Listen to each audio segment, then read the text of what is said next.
Welcome back. Tax season is upon us. There's been a lot of changes within tax season, and we are now going to welcome Greg Porcaro, who is our tax expert. Greg, welcome. How are you?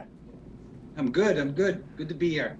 I'm assuming you're surviving and maybe always in that office, but I know you and I have talked over the years and over the last couple months, and I know there's a lot of good stuff going on, good or bad stuff, but certainly great stuff that I want our viewers to know about. And I think the first thing is, very recently they've extended the tax deadline. Can you explain that a little bit of some of the specifics in there, who got the extension, who didn't get the extension, and what that means?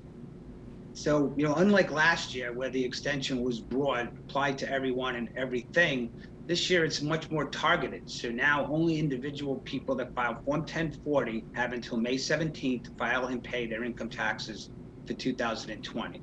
Okay. So they left out anyone that files a trust return or any C corporation returns that would also be due on April 15th are still due on April 15th unless they get an extension. So it's really important to be aware of that and file the extension if necessary. Okay. So who didn't get this? Well, you already said who didn't get the extension, but what are some of the things out there that are causing issues to people that didn't get the extension and still having that May 17th deadline? What's out there and what's causing some uncomfortableness? So in my opinion, and many other tax practitioners, the error that was made was that they did not extend the deadline for making your first estimated tax payment, which is due April 15th.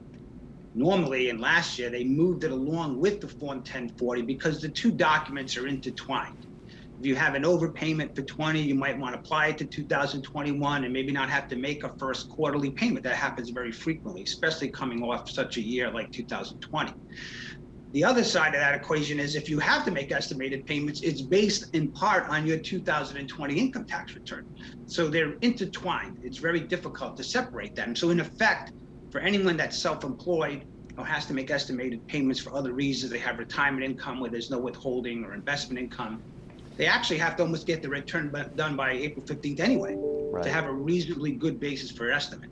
And this was really tragic because when the AICPA had tried to get the IRS to see the error in this, the commissioner of the IRS, Mr. Reddick, said he didn't see any issue because he only wanted to help the most vulnerable who probably don't have to file tax returns and certainly may have filed already. And then he went on to say that wealthy people will game the system, his words, and make investments instead of pay their taxes. Now, as you know, as an investment guy, if you get a 30-day window, what are you going to invest in, right? There's no opportunity. And wealthy people pay their taxes.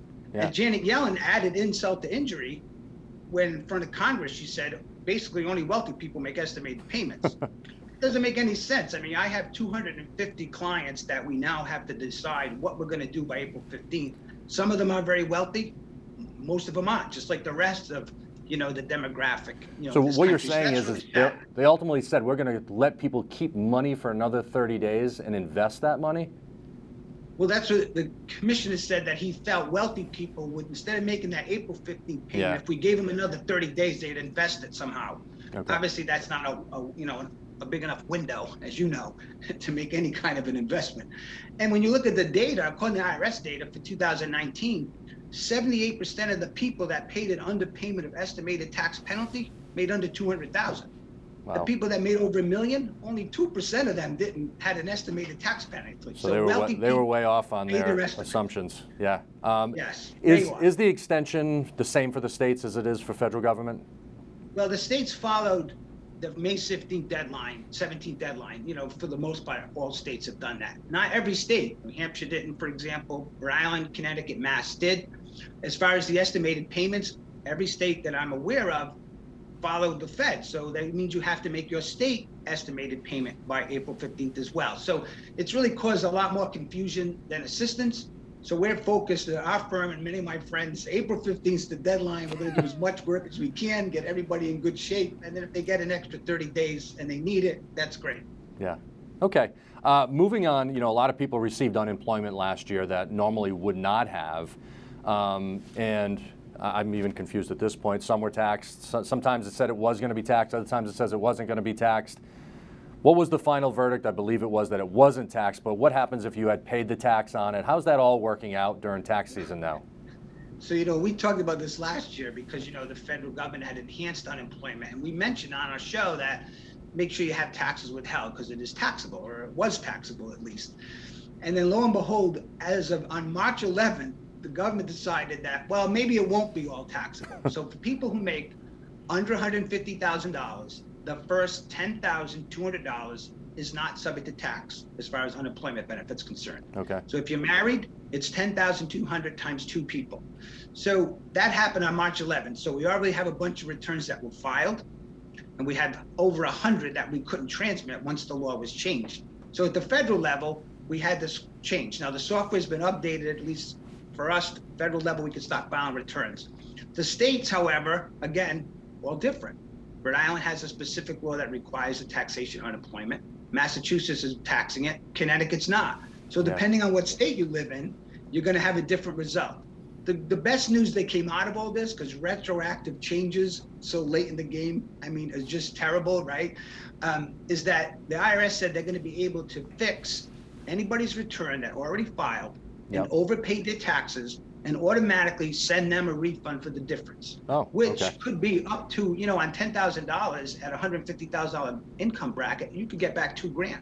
Right. How long it's going to take them to do that, I have no idea. I was thankful they're going to try, because it would be very difficult, not necessarily for us, but if you think of all the amended returns that would need to be filed between people that might have filed from January 15th to March 11th, considering the amount of unemployment that was paid last year, you're probably talking millions of returns. Right. So hopefully they'll pull that off, and no one will have to do anything except monitor their, account, so to speak, to see if they get that refund.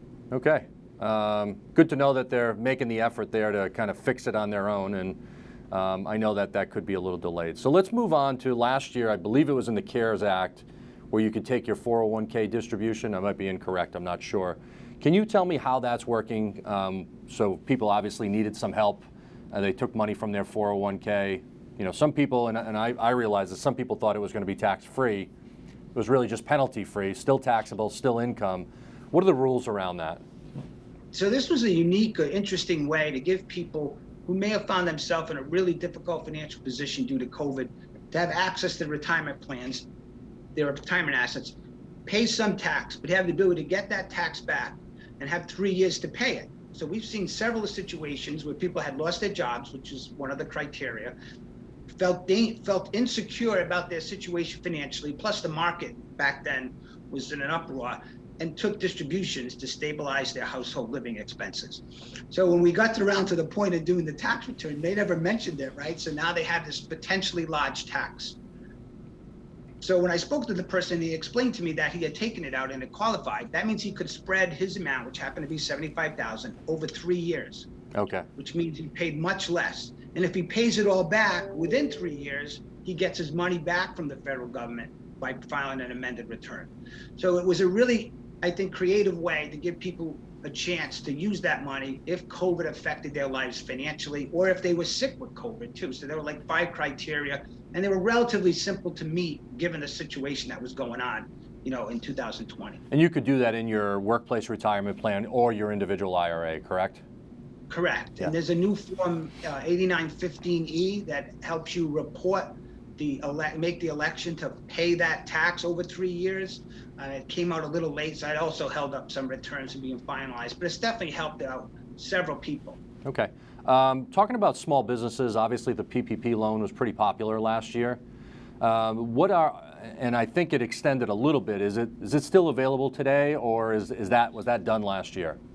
So this is a really important thing to get out to our viewers, our business owner viewers, is that they extended the deadline for applying for either a PPP1 or a PPP2 loan until May 31st. There's still billions of dollars left, and you have a great opportunity to get one of those loans. You can't get them both at the same time because you can't have them both in play at the same time, but the PPP1 rules were different. They were easier to get than the PPP2 loans, which needed a reduction in revenue to verify that you needed it. Otherwise, they're basically spent the same, predominantly for payroll, and it's really important that people contact their banks, go to sba.gov, and try to get that ball rolling again. And the other thing they did that was great and also retroactive and also detrimental to some people is that if you have a small business, you're self-employed, the way the rules were before, you had to use netting income to determine what your PPP loan would be. They changed that rule about 2 weeks ago, so now you can use gross income, which is going to be generally substantially higher than net income. And right now, that means people that filed early kind of so far out of luck, and people that waited could get more.